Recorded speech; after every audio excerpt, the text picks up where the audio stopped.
La epistemología es el estudio filosófico acerca de la ciencia, pero la ciencia, al igual como todo producto humano, de un u otro modo ha seguido un desarrollo histórico. Desarrollo que por convenciones se remonta a la época de los griegos. Y digo convenciones, muchachos, porque sabes, porque tú eres un chico que conoce mucho de historia y también de tus ciencias en particular, de que fueron los babilónicos, los egipcios, los fenicios, quienes propusieron grandes teorías o investigaciones en el campo de la matemática, de la química, de la astronomía. Más adelante los árabes también desarrollaron una ciencia bastante amplia. Pero para efectos prácticos de nuestra clase, vamos a situar como el origen de la ciencia como una actividad teórica con la aparición de la cultura de los griegos. ¿Y por qué? Por una cuestión fundamental. Decíamos de que ciencia es en griego episteme, y episteme significa saber absoluto o saber supremo. Y el saber supremo implica el uso de la teoría. Es una suerte, como dicen los griegos, de saber por el saber. Entonces, si quieres trazar una distinción entre la ciencia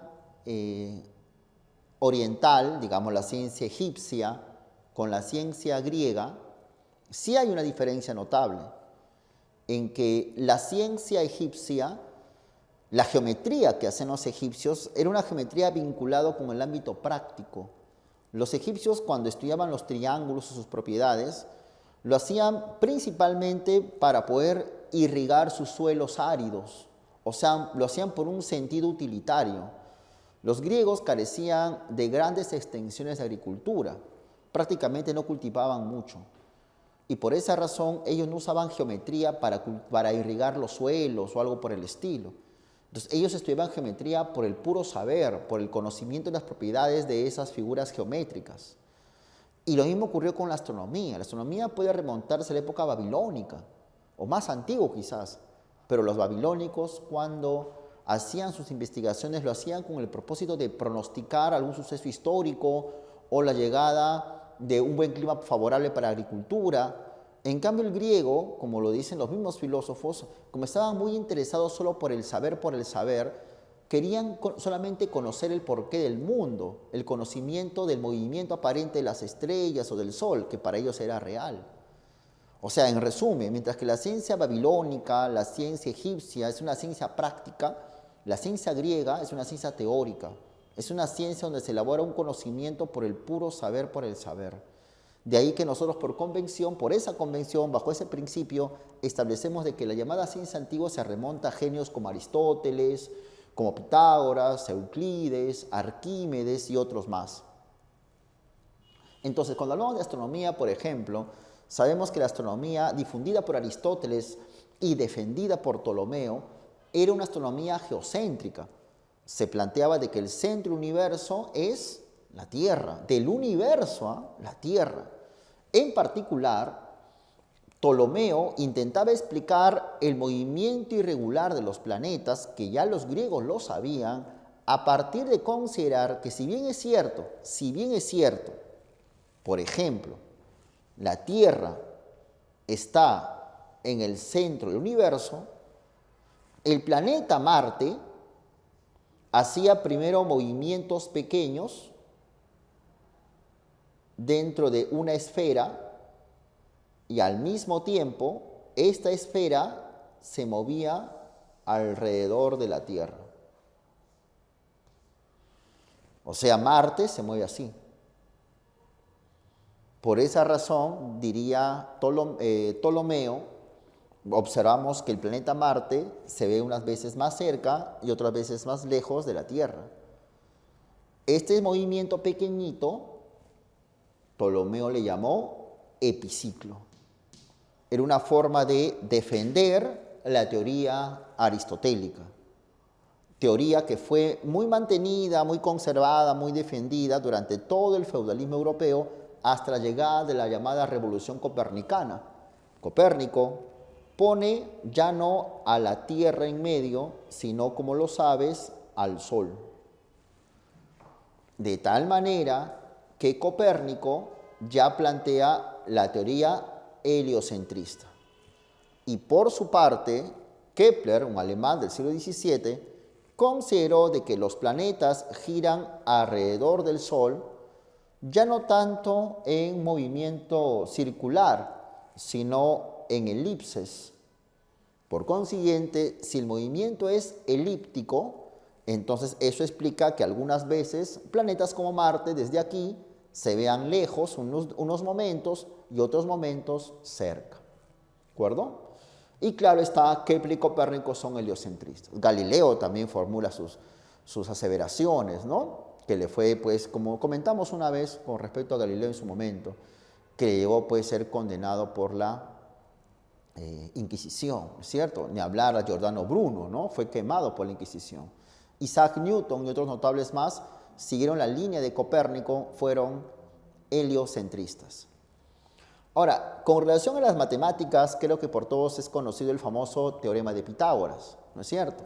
Teorema formulado, pues, no tanto por él mismo, no hay un dato exacto que Pitágoras mismo formuló el teorema. Inclusive existen investigaciones donde hasta en Babilonia, mucho más antiguo que los griegos, ya habían propuestas sobre el teorema de Pitágoras.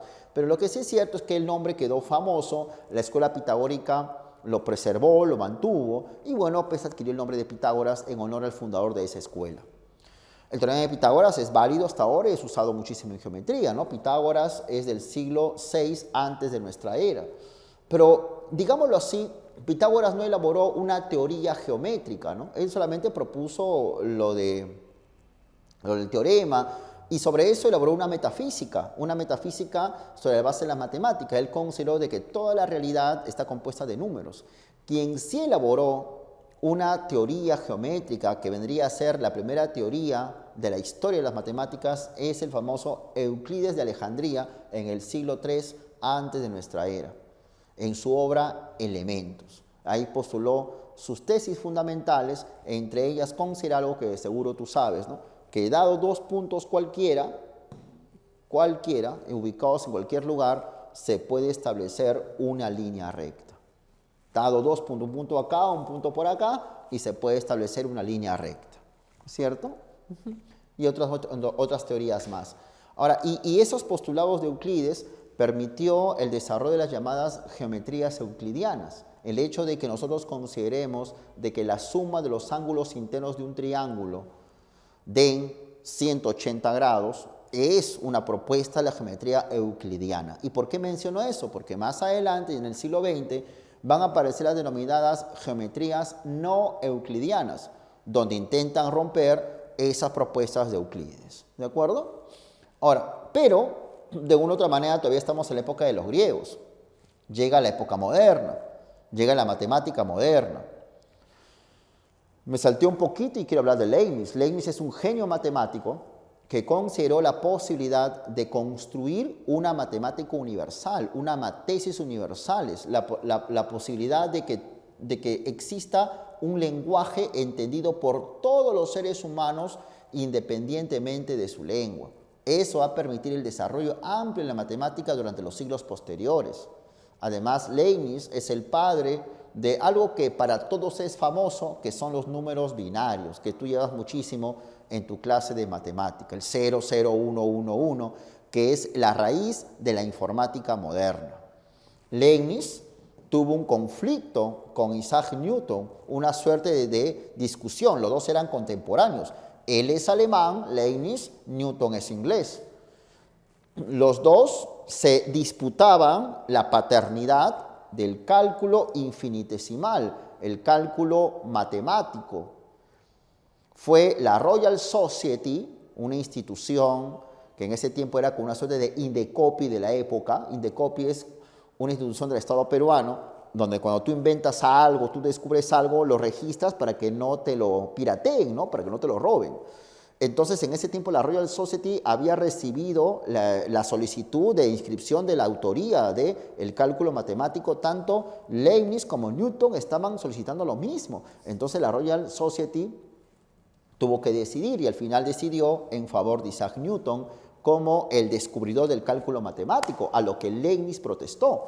Y Leibniz dijo, ¿cómo es posible que a mí, pues siendo yo también el descubridor, pues como que me saquen a mí, le pongo solamente este tal Newton, que le tengo una cólera terrible. Pero al final la Royal dice, no, yo quiero que sea Newton nomás. Y Leibniz se queja, escribe una carta al presidente de la Royal, reclamando, él también quería ser el descubridor del cálculo. Pero ¿sabes quién era el presidente de la Royal Society? Newton. Entonces Newton, siendo juez y parte, dijo, no molestes Leibniz, yo solamente me quedo con ser el padre del cálculo matemático. Y es más, te voy a acusar a ti de ladrón, de una persona que me quiere piratear mi teoría. Eran personas que tenían una gran rivalidad, ¿de acuerdo? Y obviamente Isaac Newton está, pues, por demás decir lo gran científico que es. Y principalmente Newton es famoso en el campo de la física, como de seguro para ti, como muchacho de ciencias, lo tienes bien claro. Pero claro, si bien es cierto, Newton es el gran padre de la física moderna, ha habido otros notables físicos desde la época de Aristóteles, ¿no es cierto? Aristóteles hablaba del mundo sublunar y el mundo supralunar, como una vez también hablamos cuando comentamos acerca del Renacimiento. Entonces resulta que Aristóteles consideraba, por ejemplo, que alguien le preguntaba, oye Aristóteles, ¿por qué los cuerpos caen? O sea, ¿por qué esta tiza se cae al suelo? Ah, ya, fácil, lo que pasa es que estamos en la zona desde la Luna para acá. Y esta zona que va desde la Luna para acá se llama mundo sublunar. Mundo sublunar, sí. Por ejemplo, acá está la Tierra y aquí está la Luna. Entonces, todo lo que existe desde la Luna para acá se llama mundo sublunar. Aquí el movimiento es recto. Por consiguiente, todo lo que es una recta, decía Aristóteles, pues tiene un inicio y un final. Y por tanto, nace y muere. Eso explica de por qué las cosas caen. Porque al caer implica que tiene un punto de inicio y un punto final. Además, las cosas aquí buscan el centro de la Tierra. De tal manera que cuando tú haces un agujero, escarbas la arena, esta tiza seguirá cayéndose, porque el lugar natural de esto es el centro de la Tierra.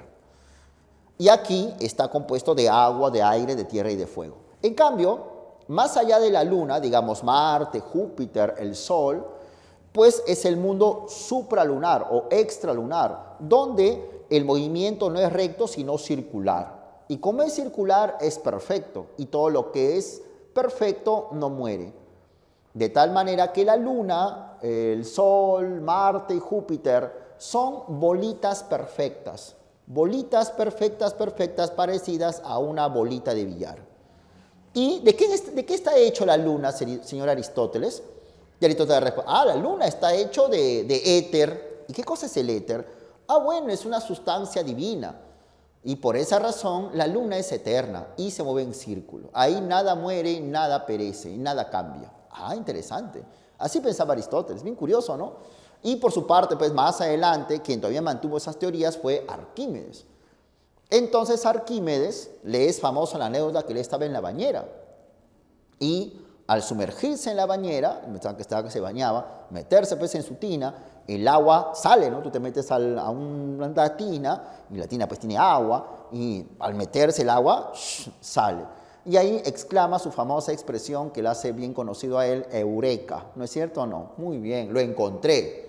Entonces, con esa experiencia, Arquímedes, que todavía creía en ese tiempo lo del mundo sublunar de Aristóteles, entonces plantea el famoso principio de la hidrostática. Un cuerpo sumergido parcial o totalmente en un agua, un líquido que está pues estancado, está en reposo, él va a hacer una fuerza, va a generar una fuerza contraria que va a ser del mismo peso, de la misma masa del líquido que sale del recipiente. Entonces, claro, pues Arquímedes metió su cuerpo, entonces generó una fuerza, pero hay una fuerza contraria y la cantidad de la fuerza contraria va a ser la misma que el agua que va a salir del recipiente. Ese principio de la hidrostática que Arquímedes propone con esa famosa frase eureka, va a ser demostrado científicamente en Galileo Galilei en el siglo XVII, a principios del siglo XVII. De esa manera, Galileo, con experimentos, se le considera uno de los padres del método científico. Además, como te comenté hace un ratito, al menos un poquito, de que Galileo emplea la experimentación y también la observación. Entonces, eso de que, por ejemplo, lo que decía Aristóteles, ¿no? De que la luna es una bolita perfecta, hecho de una sustancia perfecta llamada éter, como que Galileo dice, eso me suena medio raro, ¿no?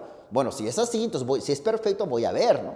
Entonces, ¿qué hizo Galileo? Construyó un telescopio con un lente apropiado, un vidrio apropiado, y comenzó a observar la luna. Y se dio cuenta, oye, tú dices que la luna es una bola perfecta, ¿no, Aristóteles? No, la luna no es una bola perfecta, tiene cráteres y tiene montañas. Esa teoría de Aristóteles era defendida por la Iglesia, por ejemplo, y lo que le valió, como te comenté hace un ratito, la condena por parte de la Inquisición, ¿no? Es decir, no, pues en la luna hay huecos y hay montañas, o sea que el método científico es un método que se basa en la observación, y no me importa lo que he dicho Aristóteles hace 2000 años, si acá hay huecos y montañas es porque lo veo y ya está. Entonces, ese es el método científico, puede parecer muy sencillo, pero en realidad eso es lo que propone Galileo. Y además, Galileo es famoso por hacer correr bolitas de plomo en un plano inclinado, mostrando así la importancia del método científico en la investigación científica. ¿De acuerdo?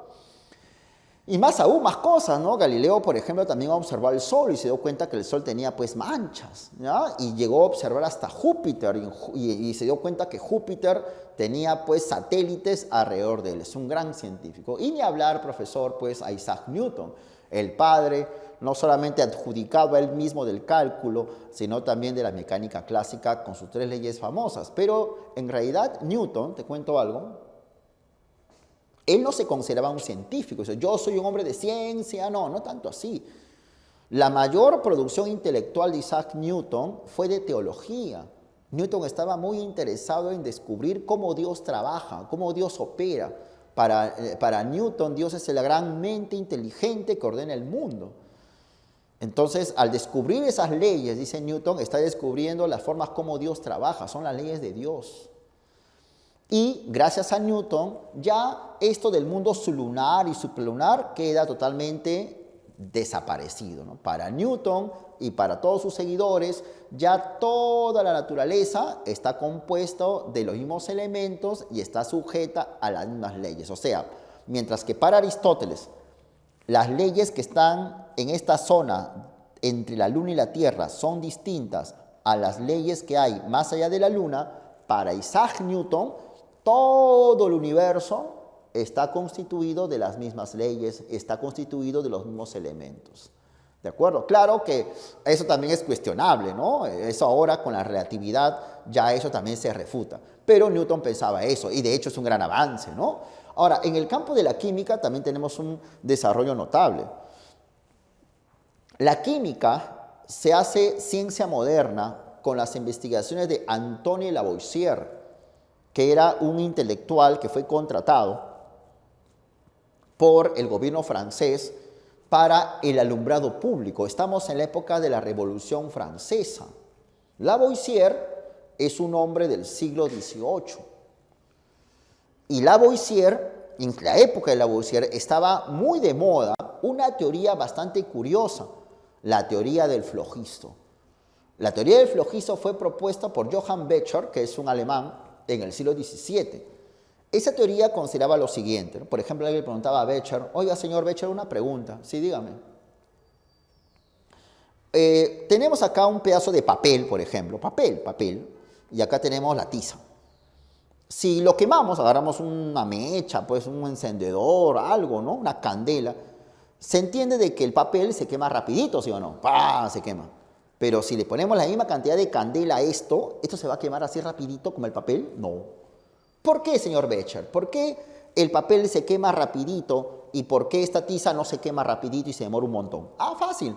Lo que pasa es que el papel, dice Becher, no solo es papel. Ah, no es solo papel. Entonces, ¿qué es? Muy bien. Es papel más flogisto. ¿Flogisto? ¿Qué es eso? Ah, bueno. Flogisto es una sustancia que está en todos los cuerpos y que permite la combustión. De tal manera que cuando tú quemas el papel, la cantidad de flogisto que está en el papel, que es abundante y que hace que se prenda rápido, se va para el aire, se esparce en el ambiente, quedando ceniza. esa ceniza es la verdadera cantidad de masa que tenía ese papel. Entonces, el flojisto, cuando viene la candela, cuando viene el fuego, el flojisto se va para el aire. En cambio, queda el papel reducido a cenizas. De tal manera, como el papel tiene mucho flojisto, se enciende rápido. En cambio, esto tiene poco flojisto y por consiguiente no se quema rápido, se demora mucho en quemarse. Así estaban de contentos. Entonces ellos creían de que el nivel de combustión de un cuerpo se debía a la cantidad de flojisto que estaba en cada cuerpo. Un señor, un sacerdote llamado Presley, un francés, también defendió esa teoría. Pero Presley fue importantísimo para la aparición del oxígeno. Porque este señor Presley, que era muy fiel a la teoría del flojisto de Becher, agarró mercurio en un tubo de ensayo, un probeta, y le puso al sol, agarró una lupa y lo llevó al sol. Y una vez que el sol pasó por la lupa y le dio al tubo de ensayo donde había mercurio, salió un gas, botó un gas.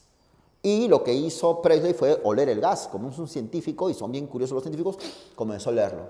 Y él mismo dijo, este gas es un gas limpio, es tan limpio que mis pulmones se ensanchan, es un aire muy fresco. Hizo un experimento y demostró que ese aire hacía que los cuerpos calentaran rápido y se incendiaran rápido. Y por esa razón a ese gas Presley le llamó aire sin flojisto, aire desflogistizado, que permitía justamente que los cuerpos con flojisto se quemaran rápidamente. Claro, al no haber flojisto en el aire, entonces los cuerpos se queman rápido porque la cantidad de flojisto que está en los cuerpos se va rápidamente a ese aire vacío. Aire desflogistizado. Interesante, ¿no? Y entonces Presley dijo, yo he descubierto un nuevo aire. Recuerda que en ese tiempo los gases se llamaban aires. Yo he descubierto un nuevo aire desflogistizado. ¿De acuerdo? Por ahí nomás está Lavoisier, que conoció a Presley. Y Lavoisier dijo, qué raro, ¿no? Bueno, será, ¿no? Y Lavoisier fue famoso en hacer un experimento. ¿Qué hizo Lavoisier? Él hizo una cápsula. Acá hay un huequito. Y dentro de esta cápsula puso un mechero.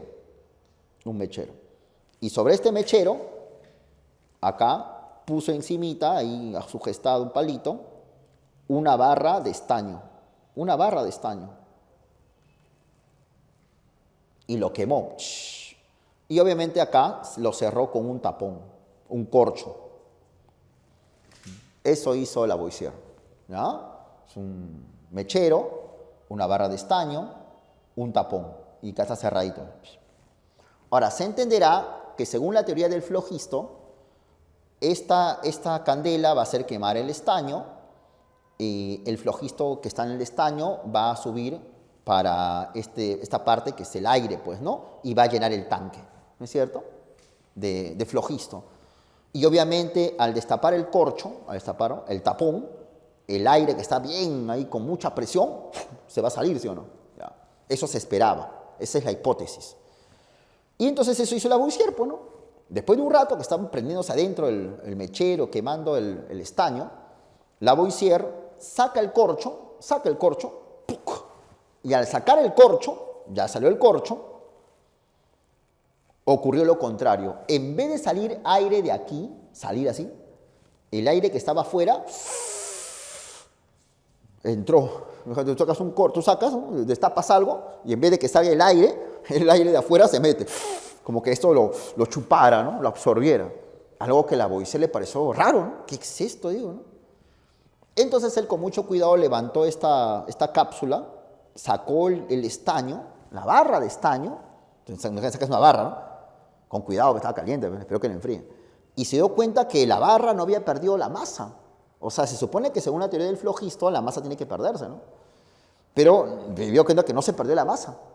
Y por el contrario, aumentó, porque sobre la barra había un pequeño polvillo, una arenita, así como la arenita de acá, una pequeña arenita, polvillo.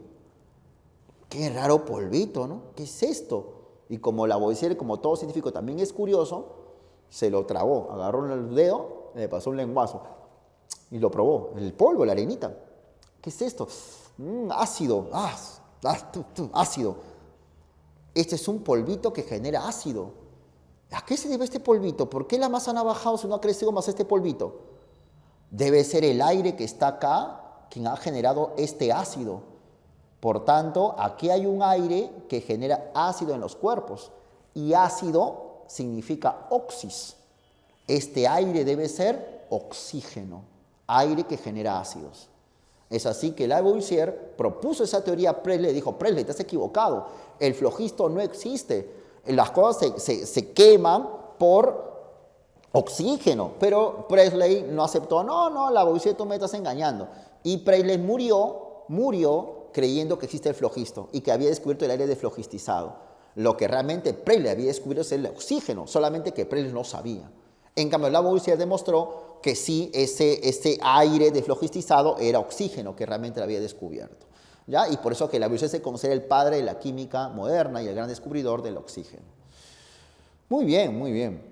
Ahora, en el campo de la biología también pues, han habido investigaciones, profesor, ni hablar. Aristóteles, ¿no? El famoso difusor de la teoría de la generación espontánea, que es algo de las cosas más conocidas en el campo de la ciencia, ¿no? En determinadas condiciones se generan animales, se generan especies, ¿no es cierto? De manera espontánea.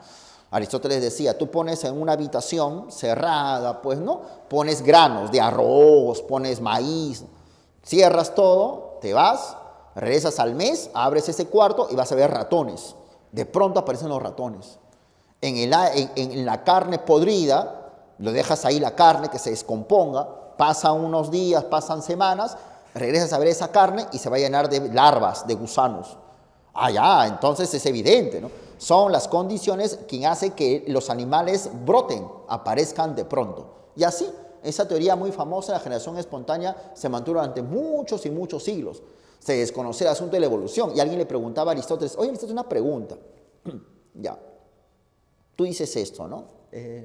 Pero si tú te ubicas a Aristóteles en el siglo XVI, XVII, o sea, viajas en el tiempo, ¿tú sigues manteniendo esa teoría o no? Sí, claro, yo soy generacionista espontáneo. Las especies aparecen de pronto en determinadas condiciones. Pero, querido Aristóteles, nosotros hemos investigado la existencia de fósiles, de cráneos de animales, parece antiguos porque son gigantescos. ¿Esos qué son? Fácil, dice Aristóteles. Lo que pasa es que esos son simplemente animalitos de otras épocas que ya murieron, pero no hay ninguna condición evolutiva. Será, pues, ¿no? Pero cuando ya aparece la ciencia moderna, aparece Lamarck, Darwin y Mendel. Y ellos, poco a poco, pues en un proceso, ¿no? En un proceso poco a poco van a intentar dejar de lado esa teoría de la generación espontánea, ¿no? Lamarck es el primero, ¿no? A principios del siglo XIX, este gran intelectual francés plantea la primera teoría científica evolucionista en el campo de la biología. ¿Ya? ¿Por qué te digo esto? Porque una vez vimos hace unas semanas que ya Kant, Laplace, habían propuesto de que el universo surgía de una nebulosa gigantesca de aire, de gas y de polvo cósmico, y en su desarrollo apareció todo lo que llamamos pues universo, ¿no? Sistema. Pero en el campo de la biología ni hablar es Lamarck, pues, ¿no? Lamarck es el que planteó la teoría del uso y desuso, ¿no? Las especies van cambiando, van evolucionando en función a una parte del órgano que van desarrollándose más. Entonces, ¿por qué las jirafas han crecido su cuello? Básico, pues, es porque las jirafitas que no han podido desarrollar su cuello, pues han muerto ya que sus alimentos son altos. En cambio, entonces, hay jirafas que han podido estirarse, desarrollar su cuello para poder comer alimentos que están en una gran altura, y de esa manera han ido reproduciéndose y así apareciendo pues las jirafas que conocemos hoy. En cambio, las jirafas que no han podido desarrollar mucho su cuello han muerto, se han extinguido.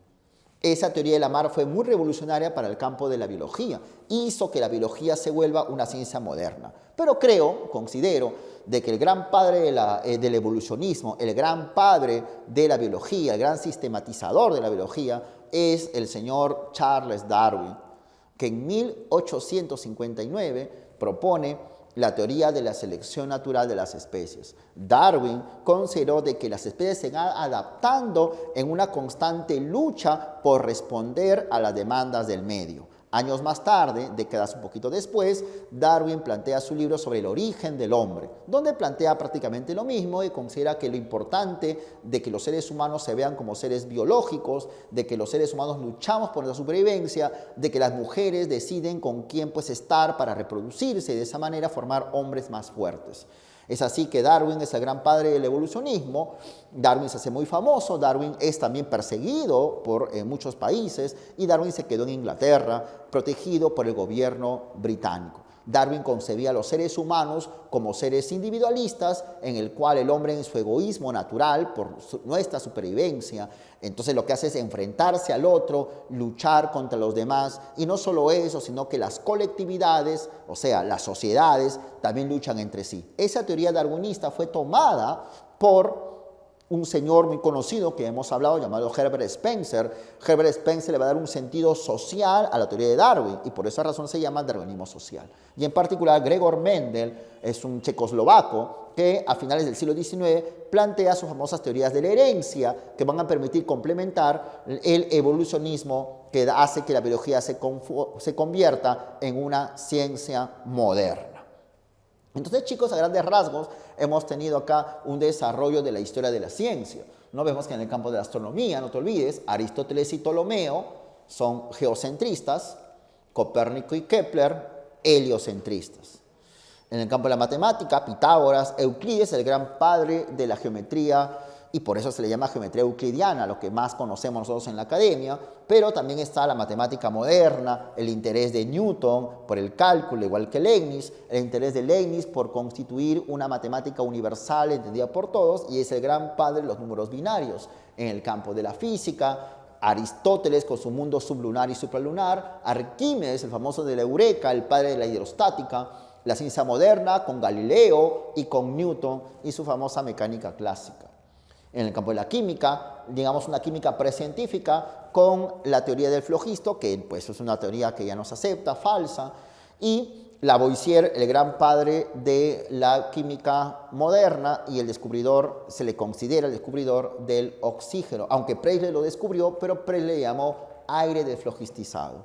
En el campo de la biología, la famosa generación espontánea de Aristóteles, pero ya con Lamarck, con Darwin, con Mendel y principalmente con Darwin ni hablar, la biología se vuelve en ciencia moderna gracias a la teoría de la evolución.